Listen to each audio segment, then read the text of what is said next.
నాగర్ కర్నూలు జిల్లా కల్వకుర్తి పట్టణంలోని బిఎస్ఎన్ఎల్ గ్రౌండ్లో జరుగుతున్న విశ్వశాంతి మహాయాగ మహోత్సవం ఆధ్యాత్మిక శోభతో భక్తులను విశేషంగా ఆకట్టుకుంటుంది.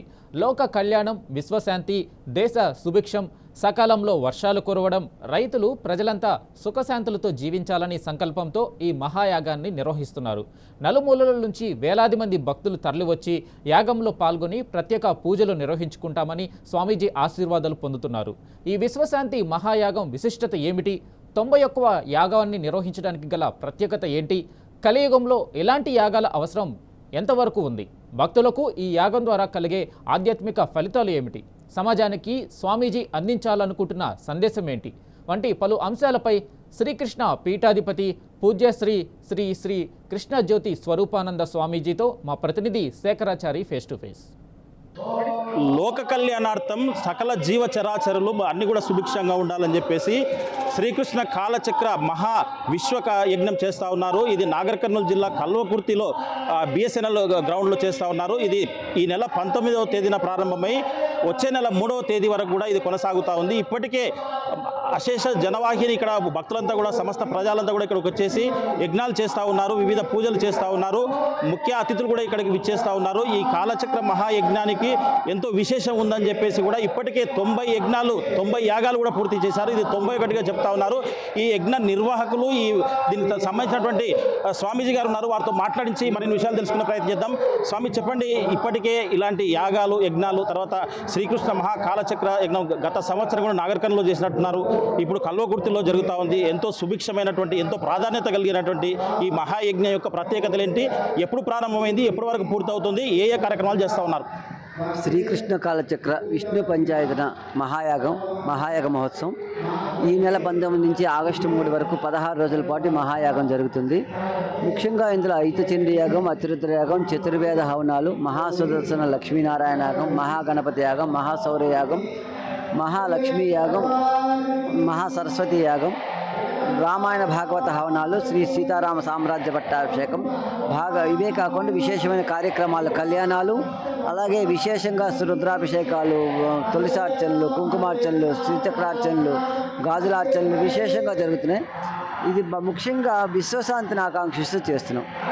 విశ్వశాంతి అంటే ప్రపంచం అనే కాదు, మన రాష్ట్రం అనే కాకుండా మన దేశం అనే కాకుండా ప్రపంచం అంతా శాంతిగా ఉండాలని, ఇదే కాకుండా 3 లోకాల్లో కూడా శాంతి కలగాలని మనం చేసే యజ్ఞయాగాది క్రతువుల వల్ల దేవతలు మనలకి సంతోషపడి మనకి సకాలంలో వర్షాలు, అలాగే అదే కాకుండా మన యొక్క ఈ దుర్భిక్షంగా ఉండబడేటువంటి ప్రాంతాలను సుభిక్షంగా చేయాలని, యుద్ధ లేకుండా చేయాలని, అలాగే కరువు కాటకాలు లేకుండా ఉండాలని, ఇప్పుడు వస్తున్నటువంటి అపమృత్యు దోషాలు పోవాలని, ఇప్పుడు జరుగుతున్నటువంటి ఏవైతే ఉన్నాయో కొన్ని అనుకోని రోగాలు రావడం, వాటి వల్ల మానవులు క్షయం అవ్వడం జరుగుతున్నాయి, అవి ఉండాలని, వాటిని తొలగించాలని ఉద్దేశంతో సృష్టిలో ఉండబడేటువంటి సమస్త జీవరాశి సక్రమంగా ఉండాలని, పాడి పంటలు అభివృద్ధి చెందాలని, ప్రతి మానవుడు కూడా విద్యావేత్త వ్యాపారంలో కూడా అభివృద్ధి చెంది అలాగే జ్ఞానంతో వికసిస్తూ ఐశ్వర్యంతో ఆరోగ్యంతో ఉండాలని మహాయాగ సంకల్పం జరిగింది.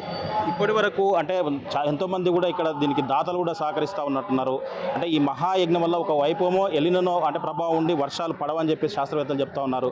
అంటే ఈ యాగాల వల్ల ఎలాంటి ఉపయోగం ఉంటుంది? వర్షాలు పడే అవకాశం ఉంటుందా? తర్వాత ఎట్లా సుభిక్షంగా ఉంటుంది అంటారు? తర్వాత ఈ వచ్చేటువంటి సమస్త ప్రజలకు కావచ్చు, యావత్ విశ్వ ప్రజలకు కూడా మీరు ఎలాంటి సందేశం ఇస్తారు? యాగము తప్పకుండా ఏదైతే ఇప్పుడు ఎల్నివో వల్ల వర్షాలు రాదన్నదో దానివల్ల ఈ యజ్ఞం వల్ల తప్పకుండా సమృద్ధిగా పడే అవకాశం కలుగుతుంది. ఇంకొకటి ఏంటంటే మానవులకి వేడి తాపం నుంచి తగ్గే అవకాశం తగ్గుతుంది. రెండవది ఏంటంటే అశాంతితో ఉండేటువంటి మానవులు సుభిక్షంగా ఉండడానికి అవకాశం కలుగుతుంది. అలాగే ఇప్పుడు మనం ఈ యజ్ఞం వలన సనాతన ధర్మము అనేటువంటిది సంపూర్ణంగా అభివృద్ధి చెందే అవకాశం ఉంటుంది. సనాతన ధర్మం అనేటువంటి దానికి ఒక ఎబ్రివేషన్ చెప్పడానికి అవకాశం లేదు. వివిధ రకాలుగా వివిధ భావాలతో చెప్పబడేదే సనాతన ధర్మం. అన్నిటినీ సమన్వయపరుచుకొని సమత్వం కలిగినటువంటి సనాతన ధర్మం ఇది సనాతన ధర్మం ఎవరైనా చెప్తే అది కరెక్ట్ కాదు.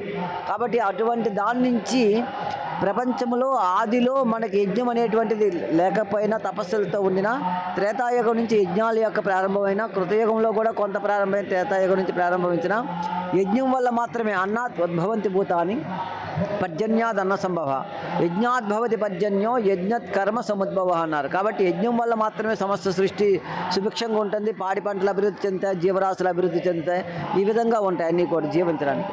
అందుకోసం యజ్ఞం తప్పకుండా సత్ఫలితాన్ని ఇస్తుంది, అధికమైనటువంటి వర్షాన్ని కూడా ఇస్తుంది.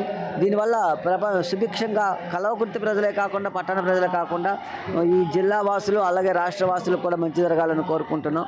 ఇంకా విశేషంగా మీరు చెప్పారు 91 అంటే మన సనాతన ధర్మం యొక్క విలువలు అందరూ తెలుసుకోవాలని ఈ ఉద్దేశంతో సమాజంలో ఈ యజ్ఞం పెట్టడం జరుగుతుంది. దీనికి సహకరించినటువంటి దాతలు ఉన్నారు చాలామంది. నా దగ్గర అయితే ₹1 కూడా లేదు. మీలాంటి వాళ్ళ వల్ల అందరూ ఇచ్చేటువంటి ద్రవ్యము, ఆ ధనము, వాళ్ళు వచ్చే శారీరక సేవ, తెచ్చే వస్తువు వల్ల, వాళ్ళు చేసేటువంటి సేవ వల్ల మాత్రమే జరుగుతుంది.